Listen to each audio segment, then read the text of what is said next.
7 decades since the Dead Sea Scrolls were discovered, around 80 new fragments of the ancient texts have been revealed to the public.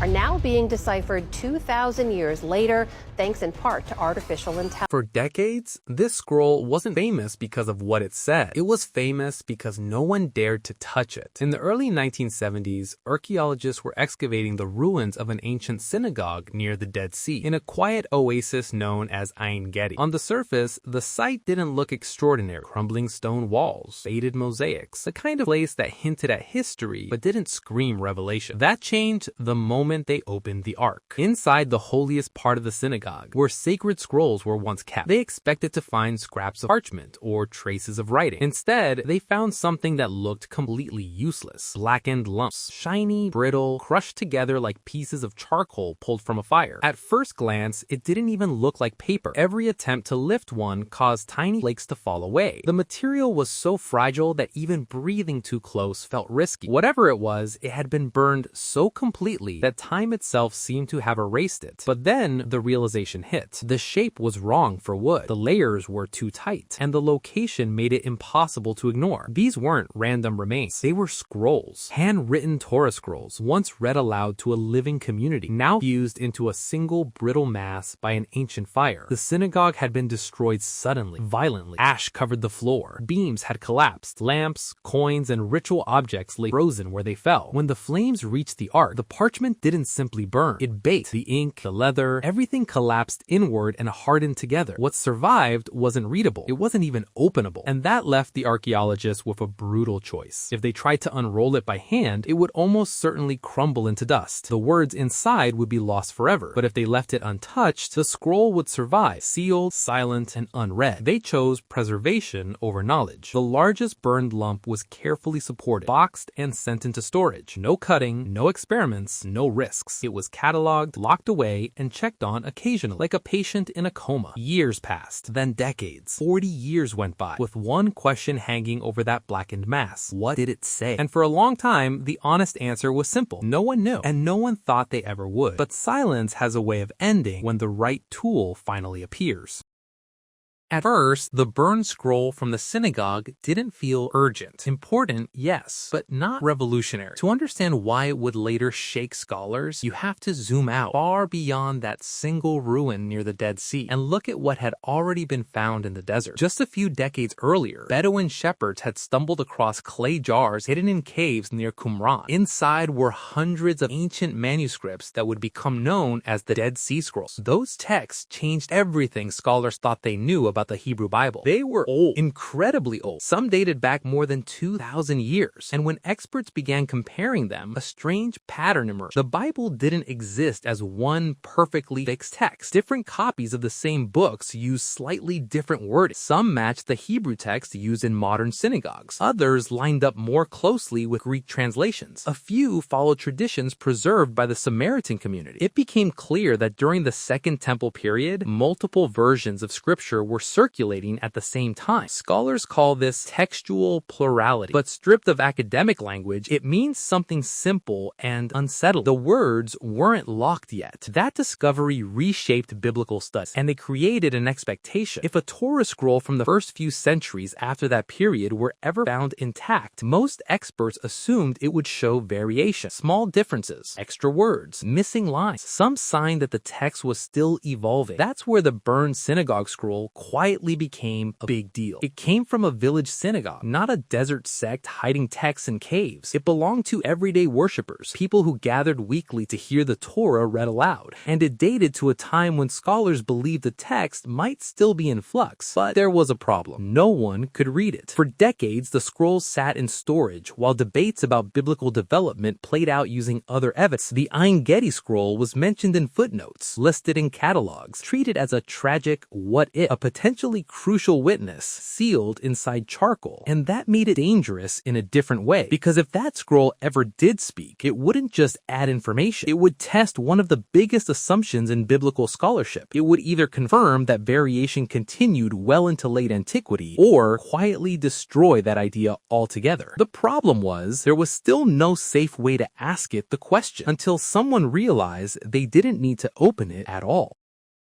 For more than 40 years, the scroll sat untouched, not because people lacked curiosity, but because every known method of reading it meant destroying it. Then, a different kind of question started to circulate. What if you didn't need to open the scroll to read it? By the early 2000s, medical imaging had reached the point where doctors could see inside the human body without making a single incision. X-ray machines could map bones. CT scanners could reconstruct organs in 3 dimensions. And that sparked an idea among archaeologists and conservators. If hospitals could look inside people, why couldn't they look inside artifacts? That's when a machine called a micro CT scanner entered the story. It works on the same principle as a medical CT scan, but it's designed for small solid objects instead of living bodies. Instead of producing a flat image, it creates a full 3-dimensional model of whatever's placed inside it. When the burned scroll from Gedi was finally positioned inside the scanner, expectations were low. No one knew if anything readable had survived. The parchment had been cooked by fire. The ink might have vaporized centuries ago. As the machine rotated the scroll, thousands of ultra-thin X-ray slices were captured from every angle. Each slice recorded tiny differences in density inside the blackened mass. When the scan was complete, the computer assembled those slices into a dense block of data, a digital version of the scroll's interior. At first, it looked like nothing, just shades of gray. No letters, no lines, no clear structure. But then the team began adjusting the contrast. That's when something strange appeared. Inside the gray mass of burned parchment were faint, brighter streaks. They weren't cracks. They weren't damage. They followed deliberate, repeated shapes. Ink, it turned out, absorbs X-rays differently than parchment or air. And the ink used in ancient scrolls often contained metals that made it stand out, if you knew how to look for it. For the first time since the synagogue burned, the scroll revealed proof of life. Not words yet, not sentences, but unmistakable traces of letters. The scroll wasn't empty. It wasn't erased. The text was still there, trapped inside layers no human hand could safely separate. And that changed everything, because seeing ink meant the impossible was now only difficult, not forbidden. The problem shifted from archaeology to computation. Now the challenge wasn't preservation, it was extraction. How do you turn a solid, warped, fire-fused lump into readable pages without ever touching it? That's when the scroll left the hands of archaeologists and entered the world of computer scientists.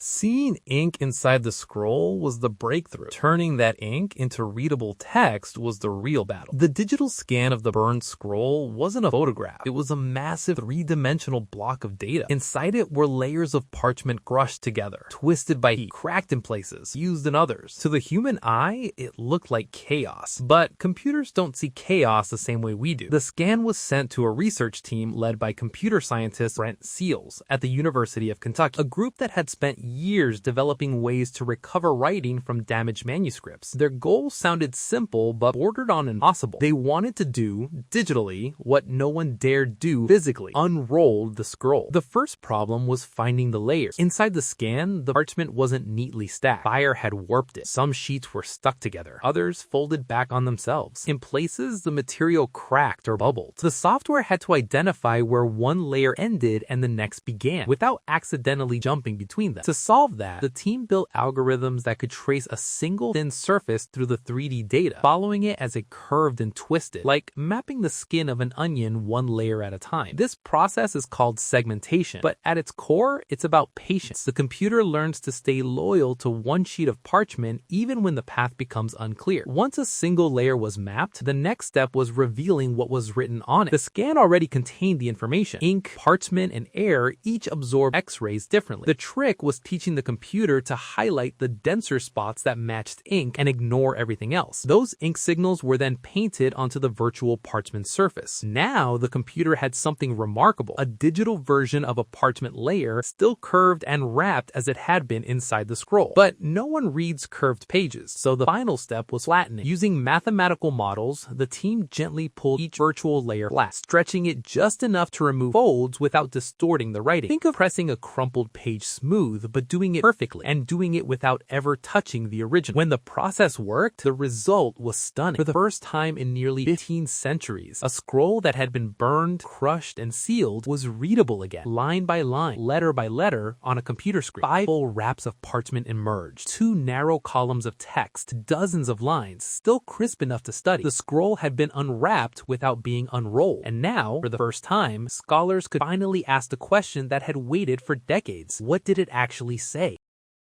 When scholars finally saw the letters clearly, many of them were bracing for surprises. After decades of studying ancient manuscripts, expectations were already set. If this scroll really dated to the early centuries after the Second Temple period, it should show differences, small changes, alternate phrasing, something that reflected the fluid state of scripture scholars believed existed at the time. That's not what happened. The first readable words weren't mystical. They weren't dramatic. There was no hidden prophecy or lost teaching. What appeared on the screen was something far more ordinary and far more unsettling. It was law. Very old, very strict instructions about ritual offerings. Step-by-step rules describing animals, rain, oil, and fire. The kind of text most modern readers skim or skip entirely. The scroll turned out to be the opening chapters of the book of Leviticus. At first, that felt anticlimactic. Leviticus isn't flashy. It doesn't tell epic stories. It lays down procedures. But that's exactly why this discovery mattered so much. The recovered text showed two side-by-side columns of Hebrew writing, 35 lines in total, each line packed with tightly spaced consonants, no punctuation, no verse numbers, no vowels, just the raw skeleton of the language, exactly as Torah scrolls were written in late antiquity. And that detail alone told scholars something important. The small dots and marks that guide pronunciation in modern Hebrew texts weren't added until centuries later. Their absence here was a quiet but powerful confirmation of the scroll's age. This wasn't a medieval copy, it was far older. Radiocarbon tests placed the parchment somewhere between the 3rd and 4th centuries AD. Handwriting experts debated the letter forms. Some argued the script style pointed even earlier, possibly the 1st or 2nd century. Others cautioned against pushing the date too far back. The exact year remained debated, but no one argued the big picture. This scroll came from a period where scholars expected variation, and that's where the real shock landed. When experts lined up the newly revealed text against the standard medieval Hebrew Bible, the Masoretic text, they didn't find small differences. They found none. Line after line matched perfectly, letter for letter. Even the spacing between sections was the same. Not close, not similar, identical. A scroll burned in a synagogue and sealed for centuries had preserved the exact wording used in Jewish Bibles more than 1,000 years later. For many scholars, that was harder to explain than any lost prophecy would have been, because it suggested that at least part of the Hebrew Bible wasn't drifting or evolving during that period at all. It had already settled. And once that realization set in, it forced a much bigger question, one that reached far beyond the single scroll. If this text was already fixed so early, what else did scholars think was uncertain but wasn't? And if one burned scroll could overturn decades of assumptions, how many others were still waiting to do the same?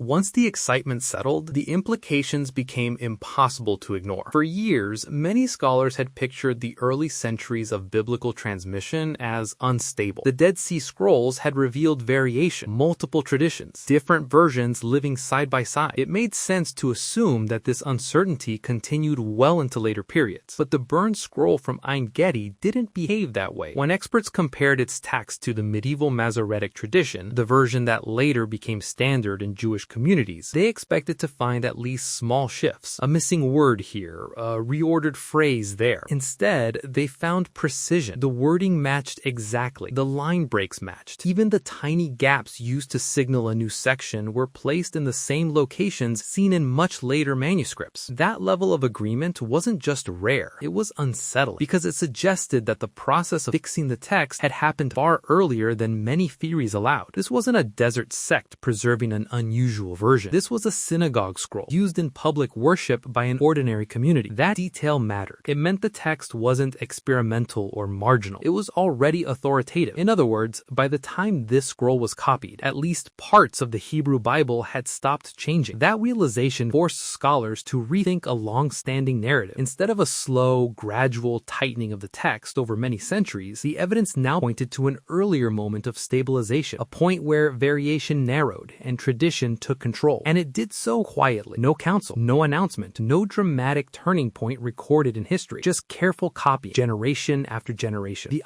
Gedi scroll didn't shout this conclusion. It whispered it. But once heard, it couldn't be ignored. And its impact went beyond biblical studies, because the success of reading it at all proved something else just as important. If a scroll burned into charcoal could be recovered without being touched, then destruction wasn't the end anymore. It was an invitation. That realization shifted attention away from the past and toward a new question. What other lost texts weren't lost at all? And where would researchers look next?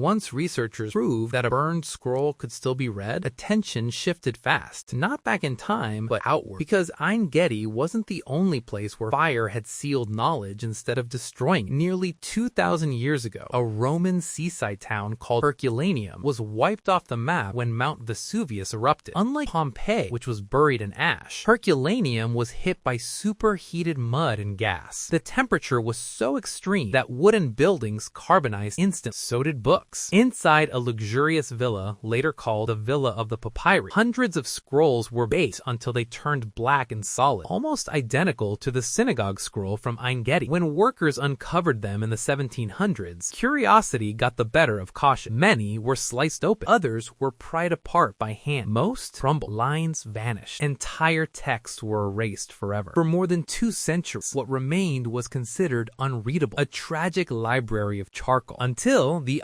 Gedi breakthrough changed the conversation. Researchers realized the same techniques could work here. High-energy X-ray scans, virtual unwrapping, AI trained to recognize ink patterns buried inside war material. Slowly, the black cylinders from Herculaneum began to give up faint traces of writing. But there was a problem. Unlike many Hebrew scrolls, the ink on these papyrus texts didn't always show up clearly in scans. The signal was weak, the contrast subtle. Progress was slow. So, researchers did something unexpected.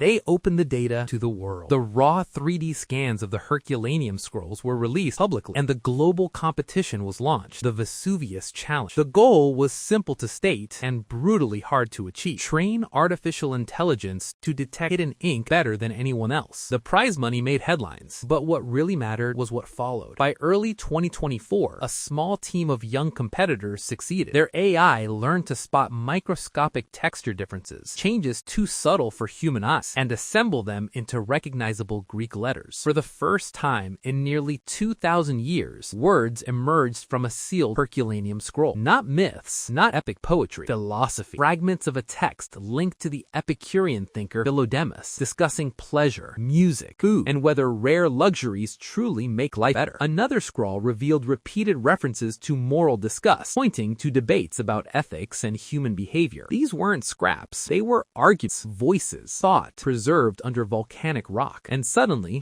Gedi no longer felt like an exception. It felt like the beginning of a pattern. Fire had sealed libraries across history. AI was starting to unlock them, which meant the question was no longer if more texts could be recovered. It was how many, and what they might force us to rethink next. For most of human history, destruction meant the end of knowledge. Fire erased libraries, water dissolved ink, time turned books into dust. That was the rule scholars worked under for centuries. Once a text was burned or sealed inside stone, it was considered gone. At best, it became a rumor, a footnote, a loss. Gedi shattered that. Not because the scroll survived the fire. It didn't. It survived despite it. The same heat that fused the parchment also locked the ink in place, preserving it in a form no one knew how to read until now. That changes how archaeologists look at ruins. Charred objects are no longer just debris. Blackened scrolls are no longer treated as failures of preservation. They're potential archives, waiting for the right tools to catch up. And those tools are evolving fast. Artificial intelligence is getting better at separating real patterns from noise. X-ray imaging is becoming more precise. Techniques that once took years are being refined into repeatable methods. What happened with one synagogue scroll is now a model that can be applied worldwide. Vaults and museum storage rooms are full of objects once written off as unreadable. Burned fragments, crushed rolls, pieces too fragile to touch. Each one could be hiding text no human hand has seen in centuries. That reality forces a shift in perspective. History isn't finished, it isn't fixed, and it isn't as silent as we once believed. The past didn't lose its voice. We just didn't have the ears to hear it. Now we do. And as more sealed texts come back to life, one uncomfortable truth becomes harder to ignore. Some of what we thought we knew was based on what survived, not on everything that was written, which means the next rediscovered scroll may not just add a footnote to history, it may rewrite the chapter. For a long time, history felt finished. What survived, survived. What burned was gone. And what turned to dust was treated as a permanent loss. The scroll from Gedi exposed how fragile that assumption really was. For centuries, it sat in silence, not because it had nothing to say, but because no one knew how to listen. Fire didn't erase it. Time didn't erase it. Human limitation did. And that's the uncomfortable part, because the moment technology caught up, the past spoke back with precision. Not loosely, not vaguely, but clearly enough to challenge ideas scholars had debated for generations. A synagogue scroll reduced to charcoal confirmed that sacred words were already fixed far earlier than expected. A Roman library buried under volcanic ash revealed philosophers still arguing about pleasure and morality 2,000 years later. These weren't accidents. They were reminders. Knowledge doesn't disappear easily. It hides. And now, hiding isn't enough. Across the world, museums and archives hold objects labeled unreadable, burned fragments, crushed rolls, artifacts dismissed as destroyed beyond recovery. Each one now carries a different meaning. Not a dead end, a delay. The tools that unlocked Gedi and Herculaneum are still improving. Faster scans, smarter AI, deeper pattern recognition. What took decades of patience may soon take months, then weeks, which raises one final question. If texts that survive fire, collapse, and centuries of neglect can still speak, what truths have been waiting quietly, misfiled as debris? History isn't done revealing itself. It's just been holding its breath.